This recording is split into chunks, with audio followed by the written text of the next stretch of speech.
میرے دوستو، سب سے پہلی اور بنیادی بات یہ ہے کہ قربانی یہ صرف امت محمدیہ کے لیے نہیں ہے، بلکہ قرآن کریم کے مطابق یہ ہر مسلمان امت کی ترتیب ہے۔ میں نے آپ کی خدمت میں سورۃ الحج کی آیت نمبر 34 پڑھی ہے۔ رب کریم نے اس آیت میں وَلِكُلِّ أُمَّةٍ جَعَلْنَا کی بات فرما کر یہ بات ارشاد فرمائی کہ قربانی کا طریقہ ہر امت کے لیے ہے۔ پتہ چلا 1,24,000 انبیاء علیہم السلام کی تمام امم یہ قربانی کرتی چلی آئی ہیں۔ یہ بات کرنے کا مقصد کیا ہے؟ بنیادی طور پہ رب کریم ایک جملہ سمجھانا چاہتے ہیں، وہ یہ ہے جسے ہمارے مفسرین کہتے ہیں علی اسلوب الحکیم۔ اس ترتیب پہ سمجھاؤ کہ جو بندہ کام کر رہا ہے وہ حکمت کے مطابق بات سمجھ جائے۔ اگر یہ حکم ایسا ہو کہ یہ صرف آپ کے لیے ہے، پچھلی امتوں کے لیے نہیں ہے، تو سوال اٹھے گا، بندے کے دماغ میں یہ بات آئے گی کہ دیکھو ہم سے وہ کام کرایا جا رہا ہے جو کام پچھلوں نے تو نہیں کیا، ہم کریں گے مشکل ہوگی، ہم کریں گے تکلیف ہوگی، ہم کریں گے پتہ نہیں نئی ترتیب ہے کیا بنے گا۔ تو اسی لیے اس کے ذہن میں یہ سوال آ سکتے ہیں۔ رب نے فرمایا ایسی کوئی بات نہیں ہے، آپ یہ نہ سمجھو کوئی نعوذ باللہ بے ڈھنگا کام ہے، نئی ترتیب شروع ہو رہی ہے، صرف امت محمدیہ کو حکم دیا جا رہا ہے۔ جی نہیں، وَلِكُلِّ أُمَّةٍ جَعَلْنَا مَنْسَكًا، ہر امت کو، ہر نبی کو ہم نے یہ حکم دیا کہ وہ اپنی امت کو یہ بات بتائے لِيَذْكُرُوا اسْمَ اللَّهِ عَلَى مَا رَزَقَهُم مِّن بَهِيمَةِ الْأَنْعَامِ، کہ وہ جانور اس کو جو گھر میں پالتو جانور ہیں انہیں اللہ کے نام پہ ذبح کر دے۔ میرے دوستو، رب کریم نے یہ بات کر کے ہماری مشکل آسان کر دی کہ ہم قربانی صرف اپنے لیے کرتے ہیں۔ جی نہیں، قربانی اللہ کے لیے کریں، اور یہ مشکل کام نہیں ہے، یہ ساری امتیں کرتی آ رہی ہیں۔ نمبر 2، قربانی میں حرام مال استعمال نہ کریں، قربانی حلال مال سے کریں۔ یہ قرآن کریم کا لفظ ہے عَلَى مَا رَزَقَهُمْ۔ رب نے فرمایا قربانی میں مال وہ استعمال کرو جو ہم نے تمہیں رزق دیا۔ رب کبھی حرام نہیں دیتے، اللہ رزق کے حلال دیتے ہیں، حرام ہم لوگ کماتے ہیں۔ ہماری ترتیب غلط ہو جاتی ہے، ہمارے معاملات غلط ہو جاتے ہیں، تو مال حلال کے بجائے حرام بن جاتا ہے۔ حرام مال کی کوئی نیکی رب کو قبول نہیں ہے۔ عَلَى مَا رَزَقَهُمْ، جو مال اللہ نے دیا ہے، یعنی جو مال حلال ہے، اس کی بنیاد پر مسلمان نے قربانی کرنی ہے۔ مِن بہیمۃ الانعام، ان جانوروں سے جو جانور پالتو ہیں۔ ایک پالتو جانور ہوتے ہیں، ایک شکاری جانور ہوتے ہیں۔ شکاری اور پالتو میں فرق ہے۔ حلال شکاری جانور بھی ہیں، لیکن قربانی شکاری جانور کی نہیں ہے، قربانی صرف ان پالتو جانور کی ہے جو گھروں میں پلتے ہیں۔ کیا مطلب؟ گائے ہے، بھینس ہے، بیل ہے، بھینسا ہے، اونٹ ہے، اونٹنی ہے، بکرا ہے، بکری ہے، بھیڑ ہے، اور اسی طرح مینڈا ہے، دمبا ہے یا دمبی ہے، ٹیڈی بکری ہے یا ٹیڈا بکرا ہے۔ یہ جو قسمیں ہمارے یہاں پائی جاتی ہیں گھروں میں پالے جاتے ہیں۔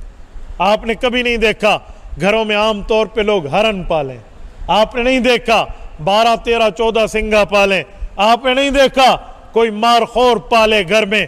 جی نہیں، یہ شکاری جانور ہیں، ان کے حلال ہونے میں اختلاف نہیں ہے، میں ان کو حرام کی بات نہیں کر رہا، لیکن قربانی میں رب نے نام لے کر فرمایا من بہیمۃ الانعام، وہ جانور استعمال ہوں گے جو جانور آپ گھروں میں پالتے ہو، پالتو جانور۔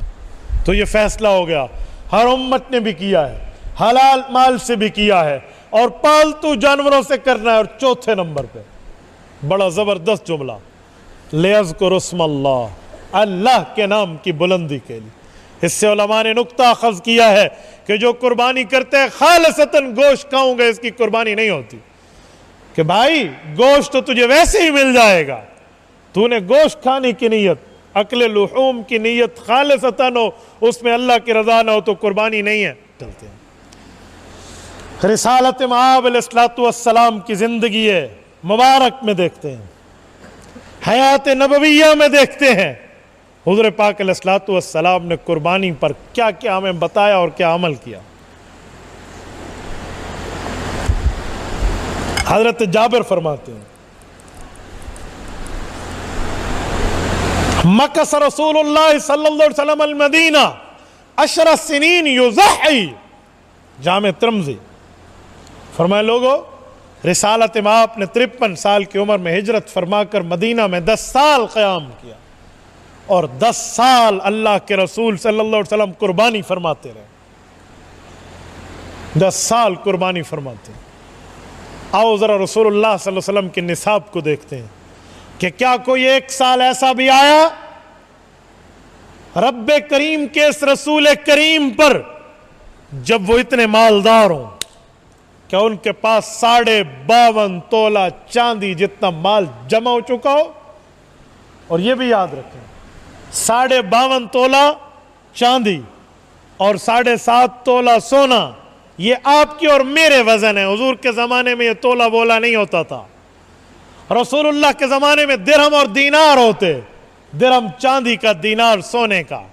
جس کے پاس 20 دینار ہوتے یا جس کے پاس 200 درہم ہوتے، قربانی کا حکم دے دیا جاتا۔ آج 20 دیناروں کو تولو جو سونے والے ہیں۔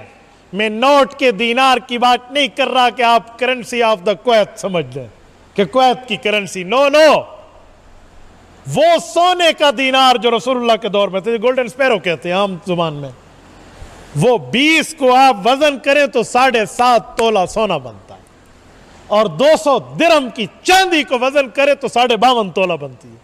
یہ جو ہم جملہ کہتے ہیں نا کہ 52.5 تولہ چاندی اور 7.5 تولہ سونا، یہ بعض لوگ پوچھتے ہیں کہ اس تولے کی ترتیب تو حضور کے پاک کے دور پہ نہیں تھی، تو واقعی نہیں تھی، لیکن وزن اتنا تھا کہ 7.5 تولہ بنتا ہے، 52.5 تولہ بنتا ہے۔ تو جس آدمی کی ملکیت میں صرف سونا ہو تو 7.5 تولہ، صرف چاندی ہو تو 52.5 تولہ، اور اگر دونوں مال ملا کر ہیں تو پھر صرف 52.5 کو ترجیح ہوگی، چاندی کے نصاب کے برابر ہو گیا۔ آج کے دور میں 80,000 روپے کے جتنا مال جس بندے کے پاس ضرورت سے زائد موجود ہے، اس آدمی پر قربانی آ گئی۔ میں نے آپ کو تولوں والوں کے چکر سے نکال کے آپ کو ایک فیگر دے دیا ہے، یہ 80,000 روپے 52.5 تولہ چاندی کی قیمت بنتی ہے۔ حضور پاک علیہ الصلوۃ والسلام کی زندگی کی بات کر رہا تھا۔ ان 10 سالوں میں اللہ کے رسول پر یہ کبھی نہیں رہا کہ حضور 7.5 تولہ سونا یا 52.5 تولہ چاندی کی قیمت کے مالک ہیں، یہ کبھی نہیں رہا۔ رسالت مآب علیہ الصلوۃ والسلام نے غربت میں زندگی گزاری ہے۔ اجوع یوما و حدیث پاک میں ہے، اے اللہ اشبع یوما و اجوع یوما، ایک دن کھاؤں تیرا شکر ادا کروں، ایک دن بھوکا رہوں، اس پہ صبر کروں۔ یہ رسول اللہ کے شب و روز ہے۔ اللہ کے رسول پہ کبھی قربانی واجب نہیں رہے، لیکن قربانی کی ہے۔ کیوں؟ رسالت مآب جانتے ہیں انہو لیأتی یوم القیامت بقرونہا و اشعارہا و اضلافہا، قربانی کا کوئی عضو رب ضائع نہیں کرتا۔ وہ کیا؟ فرمایا وہ کھر جسے پھینک دیتے ہو، وہ کھال جسے کھاتے نہیں ہو، وہ سینگ جسے توڑ کے آپ کسی کھتے کسی اس پر جا کر گندگی کے ڈھیر پر پھینک دیتے ہو، وہ بھی رب ضائع نہیں کرے گا۔ قیامت کا دن ہوگا، تمہارا قربانی کا جانور آئے گا، وہ جانور کے حصے جو تم نے کھائے وہ تو ہوں گے، اور جو تم نے پھینک دیے وہ کھر کیوں نہ ہو، وہ سینگ کیوں نہ ہو، وہ بال و کھال کیوں نہ ہو، وہ خون کیوں نہ ہو۔ حضرت اماں جان کی ایک اور روایت میں اللہ کے رسول نے فرمایا الا کان دمھا و فرثھا و صوفھا، جو خون اس بکرے کا ایک قطرہ بھی رب ضائع ہونے نہیں دے گا۔ کیا کرے گا اللہ؟ حسنات محضرات فی میزان یوم القیامہ، ایک ایک چیز کو اللہ تعالی تمہارے نامہ اعمال میں اس کو رکھ دیں گے، نیکی بنائیں گے۔ یہ رسول اللہ صلی اللہ علیہ وسلم جانتے تھے تو اللہ کے رسول نے 10 سال قربانی کی ہے، ایک نہیں 2 جانور ذبح کیے ہیں۔ جامع ترمذی جلد 2 ابواب الاضاحی اٹھائیں، سیدنا حیدر کرار حضرت علی المرتضی صاحب ذوالفقار رضی اللہ عنہ ارشاد فرماتے ہیں اضحیٰ بکبشین، اللہ کے رسول 2 جانور ذبح فرماتے، جب ایک پہ چھری ہوتی تو فرماتے اللہم ھذا عنی، اللہ یہ اپنے نبی کی طرف سے قبول فرما لے، اور جب دوسرے پہ ذبح کرنے کے لیے چھری رکھتے تو اللہ سے کہتے، عرض کرتے اللہ امن لم یضحی من امتی، میرے اللہ میرے امت کے ان غرباء کی طرف سے بھی میری قربانی قبول کر لے جو قربانی کی طاقت نہیں رکھتے۔ پوری حیات نبویہ میں جب قربانی کا حکم آیا اور جب اللہ کے رسول دنیا سے رخصت ہوئے، یہ یوں ہی سلسلہ چلتا رہا، اور سیدنا علی المرتضی رضی اللہ عنہ باوجود کہ خلیفہ وقت ہے، خلیفہ راشد ہے، خلیفہ اسلام ہے، ہزاروں کلومیٹر مربع میل کی زمین پر سلطنت خداداد کے رئیس ہیں حضرت علی، لیکن اپنے گھر کا حال دیکھیں تو قربانی علی المرتضی پر بھی نہیں آتی، لیکن قربانی کی ہے، اور ایسے ہی 2 بکرے، ایک لیتے اپنی طرف سے اور دوسرا رسول اللہ کی طرف سے۔ سلام ہے اس خوش نصیب کے مال کو، خراج عقیدت ہے اس مسلمان کی دولت کو، جس کی دولت اپنے لیے بھی قربانی پہ استعمال ہوئی ہے اور رسول اللہ کا حصہ بھی اس میں رکھا ہے۔ اس میں یہ طریقہ آج تک مسلمانوں میں جاری اور ساری ہے۔ بھائیو، اصل مسئلہ یہ ہے کہ ہم غیرت کی بات دیکھیں، نصاب کو چھوڑیں۔ قربانی کا تعلق غیرت اسلامی سے ہے، نصاب سے ہوگا تو مفتی مولوی آپ کو بتائے دیں گے، میں آپ کی غیرت کی عمارت کے دروازے پہ دستک دے رہا ہوں۔ حضرات صحابہ کرام رضی اللہ عنہ مجمعین کیا قربانیوں کے جانور لے کر آتے تھے، اور کس طرح ذبح اور پوری ترتیب چلتی تھی۔ آج ہمارے ہاں کچھ اور روش چل پڑی۔ 3 قسم کے بندے میں نے دیکھے ہیں، یا تو قربانی کرنے والے ہیں اور یا غرباء ہیں جو قربانی نہیں کرتے۔ دونوں پر مجھے اعتراض نہیں ہے، وہ اپنے اپنے مقامات پہ ٹھیک ہیں، لیکن جو تیسرا طبقہ لبرلز کا پیدا ہوا ہے، ان کے اعتراضات سنے تو آپ دنگ رہ جائیں۔ پورا سال گوشت نہیں کھاتے، ان دنوں میں آپ کھا رہے ہو، کیا ضرورت ہے گوشت کھانے کی؟ اور میں نے کہا بے وقوف کے پلے، تجھے پتا کیا ہے کہ ہم کوئی گوشت کھانے کے لیے قربانی کر رہے ہیں؟ فَإِنَّمَا هُوَ لَحْمٌ يُقَدِّمُهُ لِعَلِي، حضور نے تو وقت بتا کر فرمایا اگر قربانی اس سے باہر میں کی تو پھر وہ گوشت ہے جو تم کھا رہے ہو، قربانی نہیں ہے۔ اس سے پتا چلا قربانی کا تعلق اللہ کی رضا سے ہے، گوشت سے نہیں ہے۔ جواب کیا؟ ان پیسوں سے کسی غریب کی بچی کی شادی کرا دیتے۔ میں نے کہا اے سن، جتنے موبائل تیرے جیب میں ہیں، جتنے موبائل تیرے 4 بیٹوں کے جیبوں میں ہے، جو موبائل تیری بیوی کے پاس ہے، جو میک اپ وہ ڈیلی کرتی ہے، ارلی ان دی مارننگ میں نے آفس جانا ہے، ان تمام کے ایک دن کی قیمت ملا کر کسی غریب کے گھر کا 1 سال تک چولہا جل سکتا تھا۔ تو نے لاکھوں روپے کے موبائل خریدتے وقت یہ کیوں نہیں سوچا کہ موبائل اتنے میں کیوں خریدوں، کسی غریب کو دے دو؟ یہ تجھے اللہ کی عبادت پہ یاد آیا، تجھے قربانی پہ یاد آیا، شاعر اللہ پہ یاد آیا، سنت ابراہیمی کے تازگی پر یاد آیا؟ عجیب بات ہے۔ ہمیں کہتے ہوئے مسجد میں سیمنٹ کی بوری دینے سے پہلے کسی غریب کے گھر میں آٹے کی بوری دو۔ میں نے کہا جی ہاں،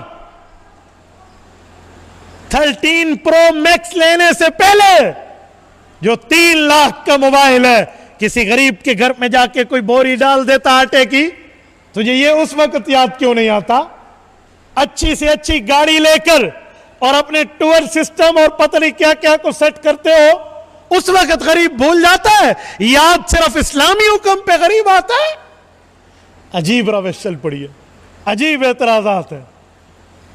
ہاں میں کہتا ہوں قربانی غریبوں کا بھلا ہے، کئی نوعیتیں ہیں۔ نمبر 1، جب قربانی کے جانور خریدے جائیں گے تو ان کی منڈی لگے گی، منڈی کے پیرادار بھی ہوں گے, منڈی کے رہنے والے بھی ہوں گے, منڈی پر وہاں پر 7 بازار بھی لگیں گے اور غریبوں کا کاروبار چمکے گا.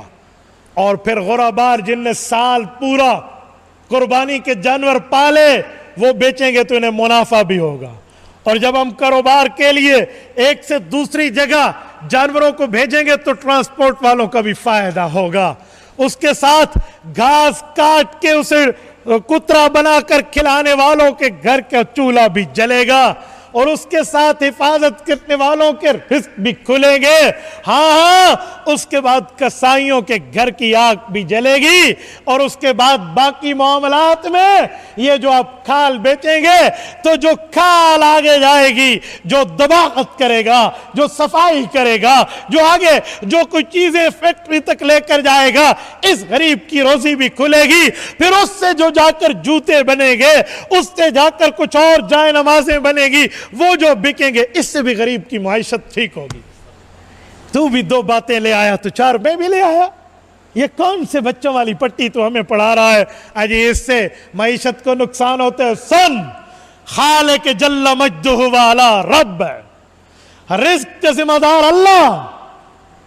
اللہ نے فرمایا قربانی کا جانور ذبح کرو, تو تجھے کیا فکر ہے؟ جس نے رزق دینے اس کے خزانوں میں کمی نہیں ہے, تجھے پڑی ہوئی ہے یہ کم ہو جائیں گے؟